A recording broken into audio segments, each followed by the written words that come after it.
The internet seems to think that modern literature is dying and there's nothing anyone can do to save it. But is this actually true? The argument goes something like this. Readers today, especially BookTok readers, are ruining literature. They only want first-person POV. They demand a fast pace and an inciting incident as early as possible. And all of this is dumbing down our literary canon. I understand where these feelings are coming from, but I think the conversation around contemporary literature has gotten way too reductive. And I want to push back on some of it, as someone who has edited hundreds of novels and worked at the largest publishing house. Because a lot of people are conflating reader preferences with an overall decline in quality, and those are not the same thing. The real problem is something else entirely. So let me lay out two of the loudest arguments people are making and why I think they're totally missing the point when it comes to books being published today. All of this discourse took over my Threads feed this week because Slate published an article about how romance readers overwhelmingly prefer first-person narration. The author referenced several voracious romance readers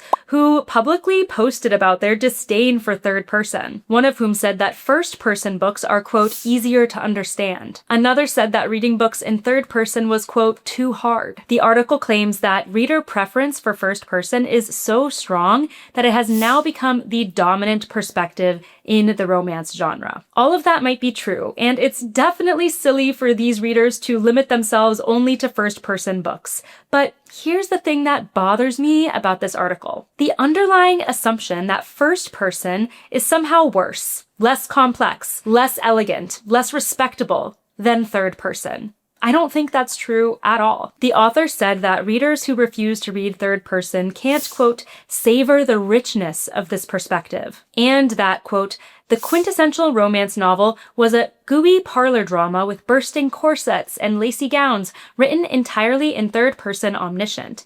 Within that framework, an author was liberated to accentuate the rippling deltoids of the novel's rakish libertine, or to mire in the melodrama of a forbidden twist, absent the limitations of personal subjectivity. While, yes, writing from one person's point of view is by definition limiting, why are we creating a blanket statement that setting limits in fiction is a bad thing? Don't some of the most powerful, profound, creative breakthroughs come from working within limitations? After all, The Great Gatsby is told from Nick Carraway's first-person point of view, which affects our interpretation of Gatsby, his parties, and the events happening to his social circle. Rebecca by Daphne du Maurier, another classic first-person novel, brings us close into the mind of a young narrator as she unravels the dark truth about the death of her husband's first wife. And Gone Girl explores the psyches of two complex first-person narrators whose individual perceptions of their marriage blur our understanding of its downfall. No one is claiming that these authors took the easy way out or that their novels would be bigger hits if they were written in third person. As an editor, I actually think that first person is very difficult to execute well. It's not the lazy, easy, dumbed-down option that some literary snobs are making it out to be. Because when you write in third person, you have the narrator as a buffer. But in first person, there's nowhere to hide. Every single sentence has to sound like it's coming from the character's unique brain. That means their vocabulary, their worldview, their blind spots, their humor, all of it has to be embedded in the prose line by line. And you have to maintain that voice consistently across the entire novel. If the voice isn't distinct or convincing, the entire book falls apart. There's no safety net. Now, here's why I actually think more readers today are gravitating to first person, and it's something that no one in this debate is talking about. We're living in an era where our dominant form of storytelling entertainment, TV and film, keeps us at arm's length by design. We watch the characters' expressions, we hear their dialogue, and that tells us a lot. But there's always the buffer of the screen, and we're rarely experiencing the story from inside their minds, hearing their every thought. That's what makes fiction writing so unique, and I think that readers are gravitating toward first person specifically because it gives them something they can't get anywhere else. That feeling of being inside someone's mind, feeling what they're feeling feeling moment by moment. We're craving the close human connection that fiction offers,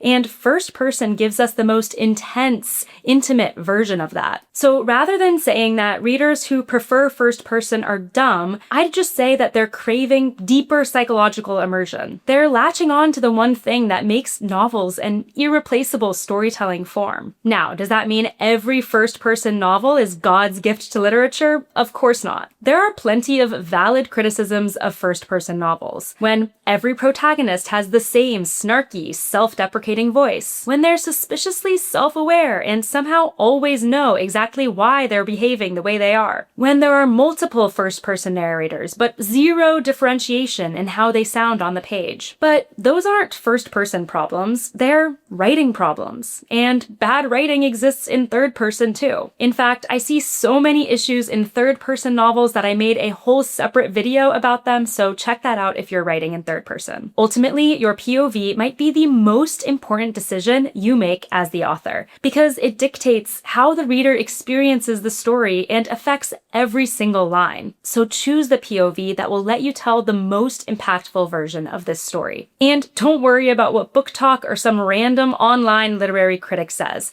Both first-person and third-person novels have their place. Now that we've set the record straight that first person is not ruining modern literature, let's unpack another similar hot take that made the rounds online. I hate how publishing is forcing authors to fast-track their books to the inciting incident. Too many books run at a fast pace when they don't need to. We don't get to take time to learn about the characters, everything about them is thrown at us immediately, and it cheapens the story almost instantly. This is one of my biggest critiques for a lot of new fiction these days. A lot of authors replied to this post in agreement, expressing frustration that readers have told them that their story starts off too slow, and I totally understand where the sentiment is coming from. You should never have to sacrifice character development to suit readers' short attention spans, or throw us into an action sequence when that doesn't suit your story's tone or style. But pacing, especially at the beginning of your novel, is extremely delicate and should be treated with care. The good news is there is a way to balance strong pacing and strong character work. It's not one or the other. This is the misunderstanding that writers have when they hear start with action. They think it means that you have to open with an explosion or a murder or a chase and then barrel through the plot at breakneck speed. But an unwarranted action sequence with no context or character development will bore readers just as much as a slow start. The key is to build character and atmosphere while setting the story in motion. All of those things should be happening simultaneously. Think about the opening of The Hunger Games. We learn about Katniss's family dynamic and about the poverty of District 12 on the day of the reaping, not in 80 pages building up to it. The hard truth is that most authors who think their slow start is warranted are wrong. It's one of the most common issues I see in manuscripts I'm editing. The first 50 pages are overloaded with world building, backstory, setting descriptions, and morning routines that give us no reason to be invested. I workshopped the opening pages with my clients so much that I made a whole YouTube series about it. Remember that at the very beginning of your story, readers haven't bought into your characters or your world yet, so their attention is extremely fickle. But they will keep reading if you give them a reason to care. That's why you'll hear many publishing professionals, myself included, recommend moving up your inciting incident to occur between 10 to 15% of the way through your novel. Getting us to that moment where everything changes and the dominoes start to fall